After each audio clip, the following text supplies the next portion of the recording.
Hello everyone, welcome to Sankari. We are continuing with the series of discussion of IFOS 2021 paper. We have already discussed four questions, and now we are concluding with fifth and sixth one. And starting with the first one, what are the features of zero budget farming? How it is different from organic farming? ये मानसी बोलना है इसका। Zero हाँ, zero budget farming term से clear है कि you don't have to spend extra money, या when we say कि फार्मर्स को डेट बोरो करना पड़ता है, तो इसमें natural manures are used and उस तरीके से this is supported. Plus different from organic farming को हम बोलते हैं chemical free farming, chemicals use नहीं किए जाते हैं उसमें। तो एक ये बेसिक डिफरेंस हो गया। मैं बोलूं? बोलो, फीचर नौशिक। बता दे पहले। पहले फीचर बता दे। पहले सबको फीचर बता दे, फिर डिफरेंट बता दें। हाँ, तो मैं बता देता हूँ। पहला क्वेश्चन बोल रहा है what are the features of zero budget farming. तो जीरो बजट फार्मिंग का कंसेप्ट 2003 के बजट से आया। मैं एक लाइन ऐसे ही शुरू करूंगा। उसके बाद बताऊंगा जीरो बजट फार्मिंग के अंदर चार पिलर होते हैं। जो फीचर की बात आपने की उशिक, पहला होता है हम्म, जीव मित्र, दूसरा होता है बीज मित्र, तीसरा होता है मल्चिंग, और चौथा होता है वापसा जिसको मॉइस्चर कहते हैं। तो ये फीचर्स हैं जीरो बजट नेचुरल फार्मिंग के। दोबारा बोल देता हूँ, जीव मित्र, बीज मित्र, मल्चिंग एंड वापसा। हम्म, ठीक है। तो तो इसके अंदर जो वर्म्स होते हैं, जीव जो होते हैं, जो सोइल के अंदर होते हैं, वो जो बीज होते हैं वो, और मल्चिंग की जाती है तो ट्रैक्टर के साथ। और मॉइस्चर मतलब जो सोइल है उसको पोरस बनाने के लिए थोड़ा थोड़ा पानी छोड़ा जाता है। तो इसमें जो बायो जो फार्म लैंड मेन्योर होता है उसका ही खाली यूज नहीं होता है, इसके अंदर इन चारों चीजों का यूज होता है। ऑर्गेनिक फार्मिंग के अंदर सिर्फ और सिर्फ जो बायो मेन्योर होता है, जो फार्म लैंड मेन्योर होता है, सिर्फ उसका यूज होता है। इसमें सबसे जीरो। इम्पोर्टेंट जो फर्क है ना प्रवेश, हम्म। हम्म। वो जीरो बजट नेचुरल फार्मिंग में क्या है कि आप हार्म नहीं करते हो, कोई भी जो जैसा चल रहा है वैसे चलते हो, उसमें बस इनपुट देते हो बस।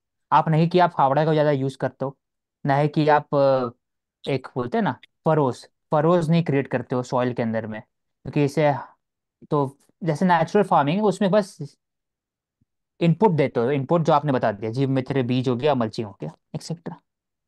इसमें बायो मैन्योर यूज़ करते हैं, फिर बायो फर्टिलाइजर भी हो सकता है, फर्टिलाइजर। हाँ,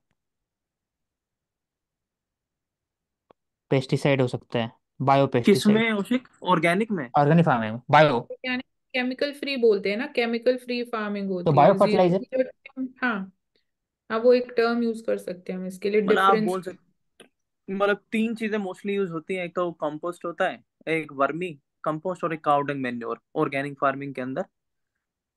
हम्म। तो ये मेन इंग्रेडिएंट होते हैं ऑर्गेनिक फार्मिंग के। और नेचुरल बेस्ड जो फार्मिंग होती है उसके अंदर हम फर्टिलाइजर बिल्कुल भी यूज नहीं करते हैं। हाँ, सही बात है। कंप्लीट बैन होता है इसके ऊपर। सॉइल टेक्सचर को भी ज़्यादा हम लोग चेंज नहीं करते as compare to organic farming में। सॉइल यूज़ कर सकते हो अलग से लेकर के, कुछ इनपुट ज़्यादा नहीं रहता है जो आउटर जगह से, लेकिन ऑर्गेनिक फार्मिंग में कर सकते हैं। इसमें जो चीज़ ऑलरेडी अवेलेबल है वो जगह पे, उसी में से इनपुट करते हैं ये फार्मिंग में, नेचुरल फार्मिंग में। इरिगेशन प्रैक्टिस की बात कर सकते हैं जीरो बजट में, like we depend upon the monsoon.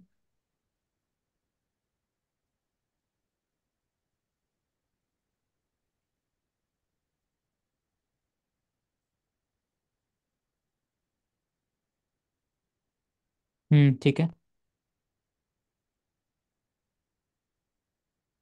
Ploughing, वैसे वैसे ये वर्ड याद नहीं आ रहा था, प्लॉइंग एंड मल्चिंग यूज होता है, प्लॉइंग यूज होता है, लेकिन इसमें ऐसा नहीं है। टिलिंग ये कर सकते हैं, यही बताना चाह रहे थे कि ज़्यादा डिस्टरबेंस नहीं करना है सॉइल का टेक्सचर को, तो सॉइल का इसको। इसमें weeds are removed weeds are part of nature. Nature ऐसा मतलब लिया जाता है उसको। तो इसमें मैक्सिमम जगह यूज करते हैं इसको। Totally natural, sustainable. इसको आप यूज कर सकते हो हाई वैल्यू प्रोडक्ट के लिए, एक्सपोर्ट के लिए से यूज कर सकते हो। बोलो प्रवेश। और हाँ, आप इसमें बोल सकते हो कि हाई वैल्यू एक्सपोर्ट आपने बोल दिया, हाई कॉस्ट हाई प्रोडक्टिविटी, और हाँ इसमें मतलब ये तो जीरो बेस्ड फार्मिंग में भी हो ही सकता है। इसमें स्केल ऑफ एप्लीकेशन पे बोल सकते हैं कि जो जीरो बजट फार्मिंग है वो स्मॉल स्केल पे मतलब वायबल रहेगी, एप्लीकेबल रहेगी, और ऑर्गेनिक ट्रू। को किसी भी स्केल पे हम्म। कर सकते हैं। हम्म। स्मॉल सेल में इसको यूज कर सकते हैं, लार्जर स्केल। ठीक है। ओके। काफी। सेकंड में आते हैं। What is genetic modification of crops? ये पहला क्वेश्चन है। सेकंड है, how is it done? How GM crop differ from conventional plant breeding? चार क्वेश्चन है इसके अंदर में। तो यहाँ से पहले लेते हैं। तो जीएम क्रॉप है क्या? पहले प्रवेश। चीज को तो मॉडिफाई कर। जीएम जीएम क्रॉप्स में जो प्लांट्स होते हैं उनके डीएनए के अंदर चेंज किया जाता है, तो उसको बोलते हैं जीन एडिटिंग या फिर जीनोम एडिटिंग। तो उसमें हम्म। ऐड भी कर देते हैं डीएनए में, रिमूव भी करते हैं, माइनस यानी अल्टर भी कर देते हैं। तो ये होता है जीन एडिटिंग या और जीएम क्रॉप्स। हम्म। और इसका मतलब इफेक्ट और इम्पैक्ट क्यों, मतलब क्यों किया जाता है, ताकि इसको disaster resilient, paste resilient, pathogen resilient बनाया जाए, हम्म। और बेटर यील्ड्स होते हैं इसमें, फिर less water and organic intensive हो जाती है क्रॉप्स। ठीक है। एग्जाम्पल। एग्जाम्पल आप ले लो, जीएम मस्टर्ड का बीटी कॉटन हो गया। हाँ, सीएम क्रॉप, हाँ fitting.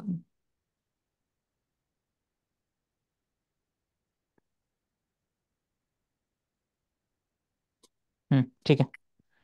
How it is done बताई दिए। How does GM crop different from conventional crop breeding? तो जीएम क्रॉप है या कन्वेंशनल क्रॉप है, डिफरेंट है। जेनेटिक एडिटिंग है इसमें। इसमें नॉर्मल ग्राफ्टिंग यूज होता है, या फिर कन्वेंशनल सीड क्वालिटी में इंप्रूवमेंट के हिसाब से होता है।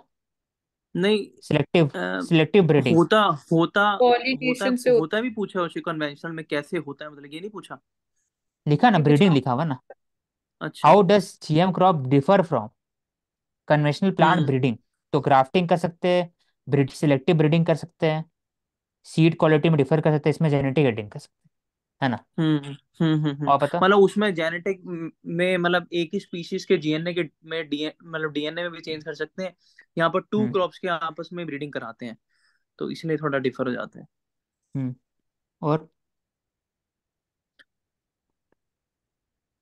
और क्या? सेकंड। इसके अलावा आप मानसी। बोल सकते हो कि जो मतलब ये जो फर्स्ट क्वेश्चन है जो जीएम क्रॉप्स के ऊपर है, हाउ इज इट डन, इसमें हम क्रिस्पर कैस9 टेक्नोलॉजी का बात करेंगे ना, कि कैसे CRISPR Cas nine technology, gene editing technology उसके थ्रू किया जाता है। आपने जो रेजिलेंस और ये बोला, ये इसके इन्वायरमेंटल इम्पैक्ट्स और बेनिफिट्स में नहीं कवर होना चाहिए। प्रोडक्टिविटी इंप्रूव होती है तो इन्वायरमेंटल जो नेगेटिव इम्पैक्ट्स, एक जो डिबेट है, उसकी बात यहाँ पे आनी चाहिए। हाउ इज इट डन में मेरे हिसाब से इन डिटेल क्रिस्पर कैस9 के थ्रू कैसे किया जाता है, we can also draw the diagram here. तो इसमें जीएम क्रॉप पहले है क्या बता दी, फिर बता दी कि इसको कि कैसे remove alter specific DNA strand. तो आपने से बताया क्रिस्पर इसमें ऐड कर सकते हैं। इसका डायग्राम बना सकते हैं। डायग्राम अगर ऐसा हो जाएगा, फॉर एग्जांपल ऐसे है, तो कोई स्पेसिफिक लोकेशन में आप इसमें ऐड कर सकते हो RNA स्ट्रैंड इसमें, ये CGS 9 जो यूज़ किया जाता है हटाने के लिए, तो हो जाएगा चेंज। और रेसिलियंट ये सब चीज़ जो है वो तो बनाने के लिए किया जाता है। व्हाट इज GM क्रॉप के अंदर में आ गया, हाउ इट इज इन बता दिए, क्योंकि इसमें इन्वायरमेंटल इम्पैक्ट बता रहा है, तो इन्वायरमेंटल इम्पैक्ट बताएंगे बाद में। तो डिफरेंस बताओ पहले मानसिक, और डिफरेंस GM क्रॉप और कन्वेंशनल क्रॉप में, ब्रीडिंग में। हम्म। सेफ्टी के पर्सपेक्टिव से हम बात कर सकते हैं, डिफरेंस होता है कि जेनेटिकली मॉडिफाइड में वो दे इन्वायरमेंटल आर इम्पैक्ट में आ जाएगा। कॉस्टली बोल सकते हैं।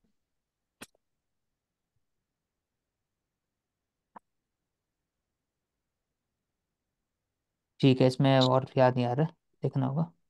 तो इन्वायरमेंट इम्पैक्ट डायरेक्टली आते हैं फिर।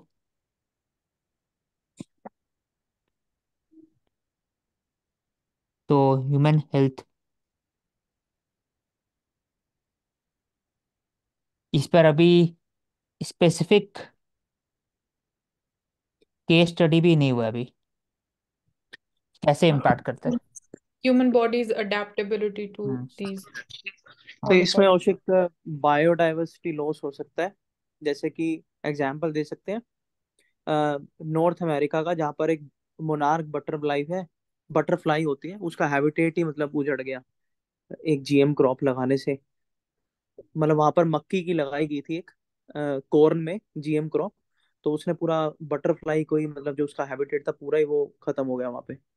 तो बायोडाइवर्सिटी हम्म। लॉस हो जाता है। कहाँ पर है? मोनोक्रॉपिंग। सोइल की। हाँ, क्या कह होमोजेनिटी रहे हो? मोनोक्रॉपिंग, सही बात है। BT क्वार्टर में भी अगर जो बॉल वॉर्म का उसके लिए लाया गया था, लेकिन कोई फायदा ज़्यादा हो नहीं रहा। लास्ट में 90% ऑफ द BT कॉटन है वो सेम होमोजीनियस कॉटन, सेम ही प्लांट है।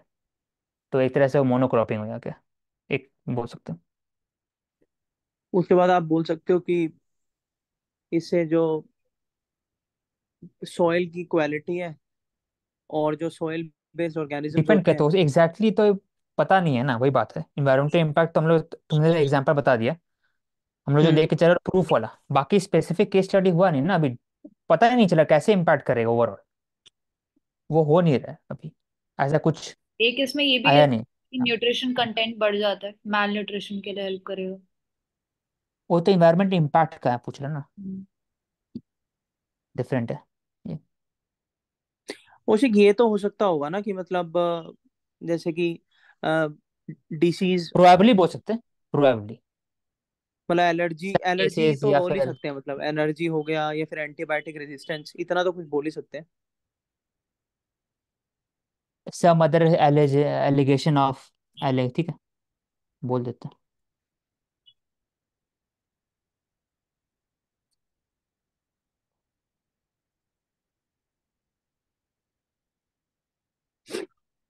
एंटीबायोटिक रेजिस्टेंस हो गया, या फिर लेस सॉइल प्रोडक्टिविटी हो गया।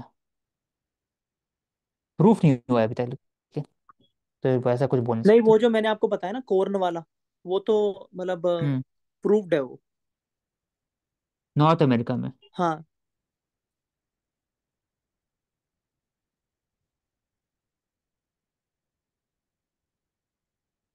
ठीक है,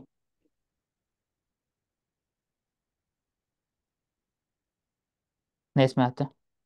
ozone is useful only where it belongs, explain. ये तो आसान है, बोलो।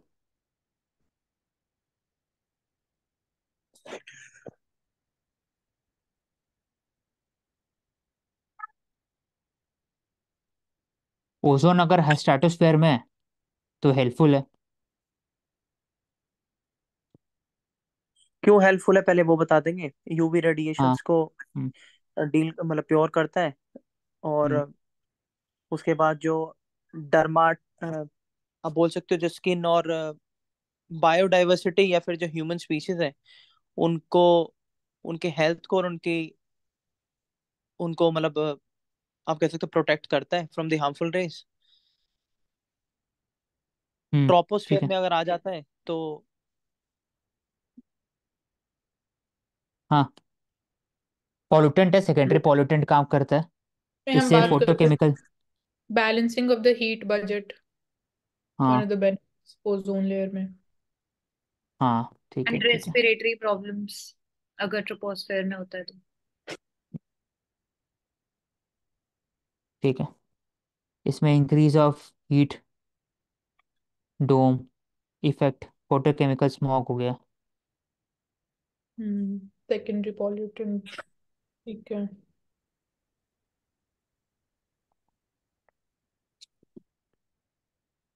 और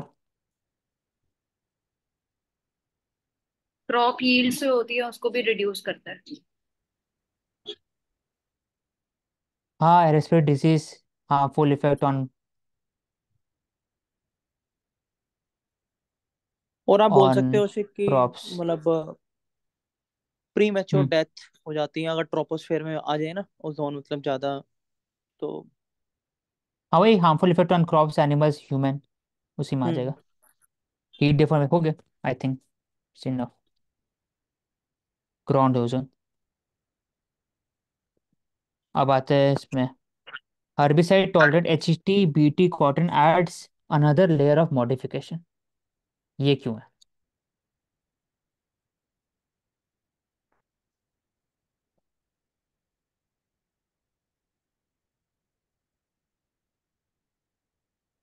क्या क्वेश्चन पूछ रहा है उसे बताना एक बार। H T B T cotton hmm. Adds another layer of modification, elaborate. छोटा क्वेश्चन है। अच्छा। मतलब बोलना चाह रहे हैं कि बीटी कॉटन जो लाए थे उसका मकसद ये था कि जो उसके ऊपर बॉलवर्म बैठता है, पिंक बॉल बॉलवर्म, वो बैठे नहीं, एक रेजिस्टेंस हो जाए कॉटन का उसके अगेंस्ट में। तो ऐसा देखा जा रहा है। तो एक हर्बिसाइड जो ग्रो होता है, मतलब हर्ब्स जो ग्रो होता है, मतलब एक जो एक्स्ट्रा वीड ग्रो होता है, उसको मारने के लिए भी रेजिस्टेंट करने के लिए बात किया है एसटीबीटी कॉटन। तो हाँ तो ग्लाइफोसाइड इसमें जब यूज करते हैं ना, ग्लाइफोसाइड हम्म जब यूज करते हैं, हम्म उससे मरे नहीं, बाकी सब जो है अच्छा वीट होता है, अच्छा वीट होता है, या फिर बाकी जब बायोडाइवर्सिटी लॉस, इसलिए एसटीबीटी कॉटन है। हाँ तो आई ये थिंक। लेयर ऑफ मॉडिफिकेशन कह रहा है ना, तो इसमें जो वो ग्लाइफोसेट का स्प्रे किया जाता है कॉटन के ऊपर, तो उससे क्या होता है, एक लेयर बन जाती है जिसकी वजह से जो पिंक बॉलवर्म जो आपने बताया वो उसके ऊपर बैठता नहीं है। और अगर बैठता भी है तो इतना हार्म नहीं करता, मतलब वो उसको फिर नुकसान नहीं पहुंचा पाता। हम्म। और एसटीबी पोलिनेशन कॉटन क्या मत करता है कि, बोलो। क्या कह रहे हो? हाँ। मैं कह रहा हूँ कि ये जो एक ग्लाइफोसेट की एक स्प्रे किया जाता है जिससे एक एडिशनल हम्म। लेयर, जो क्वेश्चन में भी लिखा लेयर ऑफ मॉडिफिकेशन, वो लेयर क्रिएट हो जाती है जिसकी वजह से जो पिंक वॉल्वम होता है वो उसके ऊपर बैठ नहीं पाता है, और अगर बैठता भी तो उसको मतलब वो इम्पैक्ट नहीं आता है उसका कुछ भी, तो खराब नहीं करता है वो कॉटन प्लांट हम्म। को। लेकिन इसका एक सबसे बड़ा फिर नुकसान ये लेयर रहता है वाइज कि बोल सकते हैं। लेयर। इसमें एक benefit we can also say कि जो न्यूट्रिएंट कंपटीशन है वो रिड्यूस हो जाता है।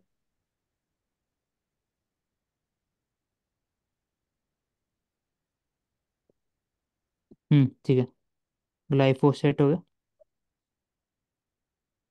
दूसरा, आ, सॉइल में nutrient competition gets reduced, manual deweeding is not required. Soil nutrition, इसको प्रोटेक्ट कर सकते हैं ना ओवरऑल। हाँ, मतलब बिकॉज ऑफ हर्ब्स जो ग्रो होते हैं या जो वीड्स ग्रो होते हैं उसकी वजह से कंपटीशन इंक्रीज हो जाता है ना, तो that also hampers the productivity.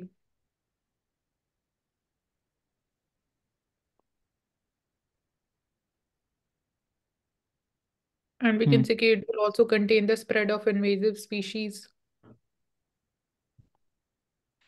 Invasive species का कैसे लिंक है यहाँ पे? ये जो हर्ब्स है they might be invasive also ना, अगर उनको कंटेन नहीं करेंगे तो उनका स्प्रेड हो सकता है। सिंस बीटी कॉटन जो ये हर्बिसाइड टॉलरेंट ही है, तो बाकी वीड्स तो we can kill with the spray.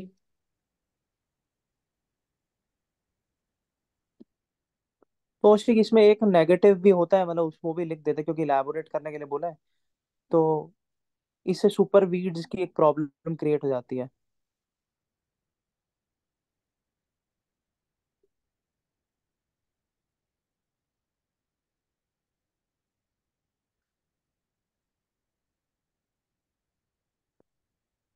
और वो क्यों होती है? क्योंकि जब प्लांट क्रॉप मतलब कॉटन के ऊपर नहीं बैठ रहे तो दूसरे प्लांट्स के और या दूसरे क्रॉप्स के ऊपर बैठते हैं, तो वहां पर पोलिनेशन ज्यादा कर देते हैं, तो जिसकी वजह से सुपर वीड्स क्रिएट हो जाती है।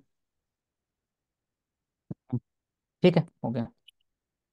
पिंक बॉल वर्म भी है ना, वो भी एक तरह से रेजिस्टेंट क्रिएट कर। हम्म। ठीक है, लास्ट ले ऐसे जल्दी जल्दी। Which year was declared as United Nation General Assembly as International Year of Light and why? पता है ये? ठीक है, इसको ले लेंगे। Karuna, you can search up this one, International Year of Light and why. ठीक है, नेक्स्ट क्वेश्चन लेते हैं तब तक। ये 16 इनका मई हाउ कैन, 2024 है उसे। ठीक है, सर्च करके एक बार देख लेंगे, फिर डिस्कस कर लेंगे उसको।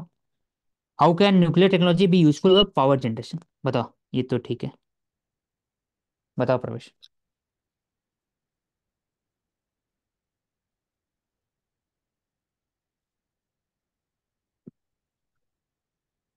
तो न्यूक्लियर एनर्जी जो होती है वो फिजन, एक फिजन मेथड के बिहाफ पे मतलब उसको प्रोसेस किया जाता है ताकि वो हीट जनरेट करे, और उससे फिर जो इलेक्ट्रिसिटी जनरेट होती है टरबाइन से, तो टरबाइन घूमता है और बेसिकली उससे जनरेट होती है इलेक्ट्रिसिटी। हम्म। लॉन्ग ये तो टर्म में प्रोसेस इंडिया होता का है। एम है थर्ड स्टेज रिएक्टर का। कैसे? प्रेशर हेवी वाटर रिएक्टर से लेकर फास्ट ब्रीडर से लेकर थोरियम। ये लॉन्ग टर्म गोल है, लॉन्ग टर्म। लेकिन हाउ कैन न्यूक्लियर एनर्जी भी यूजफुल यूज्ड? तो बता दिए कि यूरेनियम यूज करता है उसको, फिर जब फिशन यूज करता है तो फिशन से एनर्जी क्रिएट होता है, एनर्जी क्रिएट होता है तो उसको आप चैनल करते हो हीट करने के लिए, heating the water. Supply, constant supply of water होना जरूरी है, कांस्टेंट सप्लाई ऑफ वाटर। तो उसे और क्लीन वाटर एनर्जी वेपर का बनता है। सोर्स भी है ये। वाटर वेपर से फिर आप, वाटर वेपर से वाटर वेपर बना, उसके बाद फिर आप टरबाइन मूव करते हो, टरबाइन से फिर इलेक्ट्रिसिटी जनरेट होता है ना? हम्म। तो रिन्यूएबल सोर्स ऑफ एनर्जी है। हाँ मतलब क्लीन एनर्जी का सोर्स है, कार्बन न्यूट्रलिटी में हेल्प करता है, अप्रोक्सीमेटली और सिक्स पॉइंट रिलायबल है। सेवन गीगावाट है इंडिया में। एग्जाम्पल, काकरापार, जात, कुदम,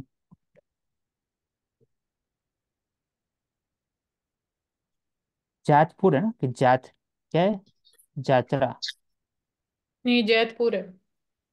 जात, उन्नयन कुल्लम हो गया। इज तो फ्रॉम ऐसे जे, इसको यूज करते हैं। जैतपुर। कंसर्न क्या है? कंसर्न बस देख सकते हैं कि safety, infrastructural connectivity the electricity grid, वो अभी चैलेंज है, कंसर्न तो नहीं। Then safety nuclear waste, of nuclear waste. Nuclear plant. ये रिएक्टर्स के शट डाउन का एक रिस्क हो सकता है इसमें। हाँ हाँ, वही वही सेफ्टी वाला, सेफ्टी होना चाहिए न्यूक्लियर पावर रिएक्टर का। दूसरा न्यूक्लियर न्यूक्लियर वेस्ट का डिजास्टर, एक थोड़ा कोस्ट हाई है तो वो एक कंसर्न है। हाँ, कॉस्ट इज वेरी हाई, बहुत ज़्यादा हाई है। Nuclear disaster can also be there. Hmm, उसी में सेफ्टी में आ जाएगा पूरा, कंसर्न ये कॉस्ट है। ठीक है। World community has reservation about Indian satellite launching vehicle as these can easily be converted into deliver nuclear warhead to longer distance.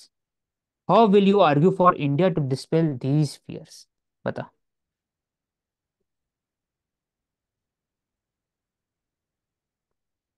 तो इंडिया का ऑब्जेक्टिव सैटेलाइट का ये है कि governance, equity, people centric, humanity, global piece के लिए, adheres to outer space treaty. और बोलो प्रवेश। हाँ मतलब ये ब्रॉड पर्सपेक्टिव है जो इंडिया के सैटेलाइट आर्ग्यू प्रोग्राम को करना है, डिफाइन हाँ। करता है। हम्म। आउटर स्पेस ट्रीटी पे आर्ग्यू करता है, स्पेस रेस को कंडेम करता है। तो इसमें औषिक यहाँ पे हम ये बोल देंगे कि how will you argue for India to dispel this fears, तो एक तो जो इंटरनेशनल स्पेस डेब्रीज की कमेटी है, फिर कमीशन है, उसका इंडिया एक रिस्पॉन्सिबल मेंबर है।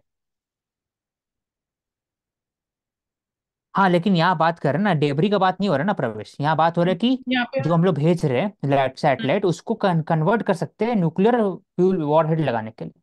तो वी कैन से कि इंडिया के जितने भी अभी तक मिशंस हुए they have been in civilian in nature. And ये जो हाँ कंसर्न है सही टॉप बात है। हम ये कर हाँ। सकते हैं कि स्पेस मिलिटराइजेशन, तो अभी ऐसा कुछ इंडिया ने स्टेप नहीं लिया है कि which is indicative towards militarisation of space.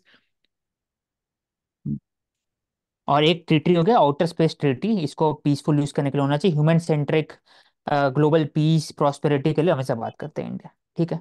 और कुछ ट्रीटी है ऐसा अकॉर्डिंग टू वो यू देखना प्रवेश? पड़ेगा वो तो। Karuna you can search for it, we can move forward to the first one in me. तो पहला वाला में लिखा है, in which year was declared UNGA में इंटरनेशनल ईयर ऑफ लाइट? 2015 में इंटरनेशनल ईयर ऑफ लाइट 2015 में हुआ था, अवेयरनेस करने के लिए with respect to the light science. ठीक है। एन एप्लीकेशन, प्रवेश बताओ लाइट साइंस का एप्लीकेशन कहाँ कहाँ पर है? एप्लीकेशन का बता दो या।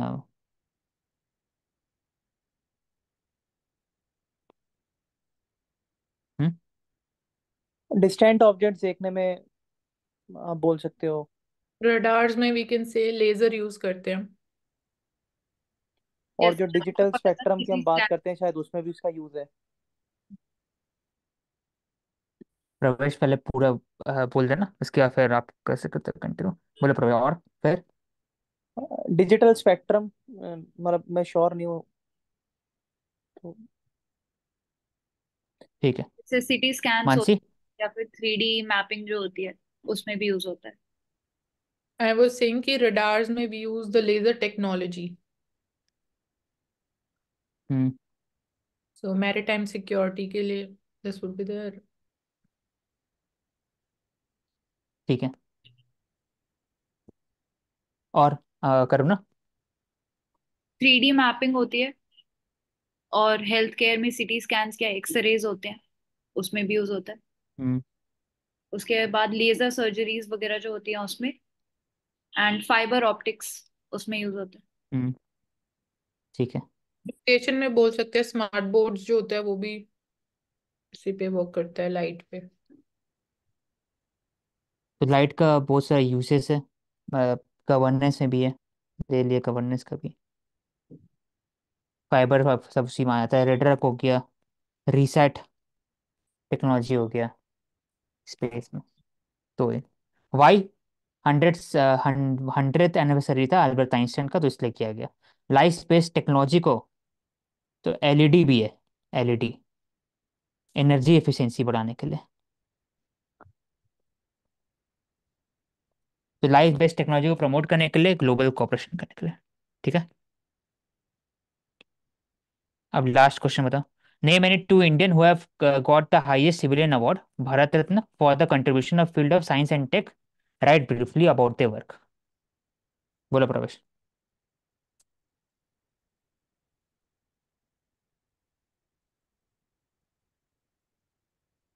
एक तो अब्दुल कलाम है, उसी शायद। ठीक है। और दूसरा सीवी रमन। ठीक है, बताओ दोनों कंट्रीब्यूशन। तो एपीजे अब्दुल कलाम का अग्नि मिसाइल का है। जो इंडिया का पूरा मिसाइल प्रोग्राम है, उसी में आईसीबीएम आ गया। तो मिसाइल मैन, इसलिए he is known as missile man of India also.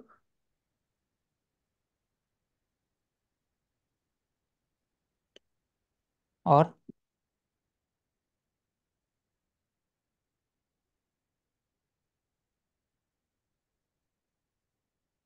CV Raman का?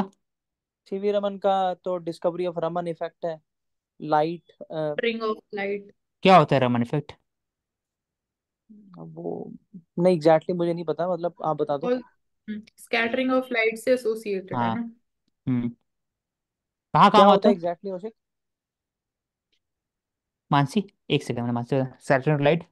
ऐसे। सिंपली अगर इसको समझे एक एक्सपेरिमेंट, लाइक जो एक प्रिज्म होता है, उसमें से अगर आप वाइट लाइट पास करोगे तो उसमें लाइट स्कैटर होगी, और फिर जब सेकंड रिफ्रैक्ट होके निकलेगी तो अगेन वो वाइट लाइट ही निकलेगी। तो पहली स्कैटरिंग पे it would be in 7 colours, और उसके बाद जो सेकंड एंगल होगा या सेकंड एज होती है प्रिज्म की, उसके बाद वो फिर से व्हाइट लाइट के उसमें ही निकलती है, तो इसको बोलते हैं स्कैटरिंग ऑफ लाइट। देखो है ना, प्रिज्म वाला एक्सपेरिमेंट वाला। तो फॉर एग्जाम्पल हर एक लाइट जो होता है उसको अगर आप रिफ्लेक्ट करते हो तो स्कैटरिंग होता है, कोई भी पार्टिकल से टच होता है तो, है ना। बताइए तीस। ठीक है। रेनबो कैसे दिखता है? क्योंकि हर एक जो ड्रॉप ऑफ रेन होता है उसमें लाइट पास करता है, तो रिफ्रैक्शन होता है, अंदर में टोटल इंटरनल रिफ्लेक्शन रिफ्लेक्शन होता है, और फिर रिफ्रैक्शन होता है, इसके कारण ब्रेकिंग इनटू द 7 कलर्स दिखता है ना। और फिर आंख से दिखता है, उसी कारण 7 कलर्स दिखते हैं ओवरऑल। ठीक है। ठीक। तो वैक्यूम हर में, एक पार्टिकल वो तो, क्या वो करूँ ना। वैक्यूम में होता है रमन इफेक्ट। वैक्यूम में? हम्म। नहीं बताओ होता तो। है। नहीं होना मतलब, नहीं होता है क्योंकि लाइट और नहीं मॉलिक्यूल। होना चाहिए, हाँ। हम्म। तो मॉलिक्यूल चाहिए, हर चीज़ से गैस चाहिए, नेबुला जैसे नेबुला गैस हो गया या फिर कोई भी रॉक हो गया, उसमें अगर लाइट्स टच करेगा तो स्कैटर करेगा। तो उससे हम लोग लाइट्स का स्कैटरिंग का इंटेंसिटी हर एक रॉक के लिए, हर एक एलिमेंट के लिए, हर एक कंपाउंड के लिए डिफरेंट होगा। ये बात सही होगा? हम्म। जब हर एक के लिए डिफरेंट होगा तो ऐसा नहीं कर सकते कि लाइट का स्कैटरिंग के अनुसार ही हम डिटरमाइन कर सकते हैं कि कैसा एलिमेंट मिलेगा मुझे। ऐसा प्रेडिक्ट कर सकते कि नहीं? हाँ मतलब कुछ हद तक बोल सकते हैं। कुछ हद तक, हाँ ऑब्वियस बात है, कुछ ही हद तक हो सकता है, एग्जैक्टली नहीं बोल सकते।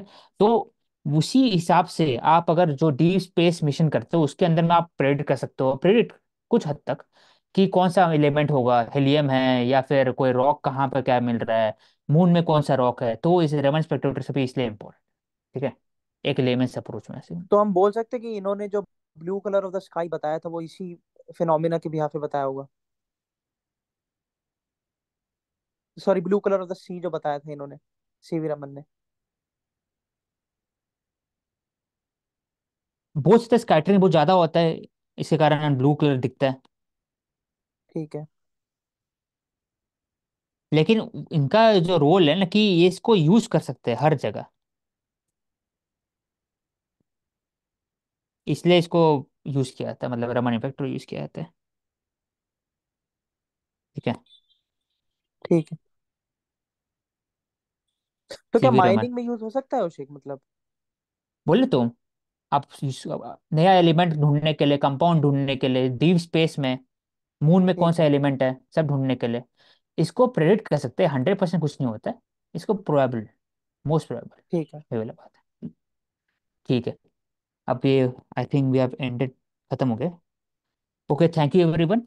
We will take up next set of questions of IFOS paper 2020 due to Answer Kari.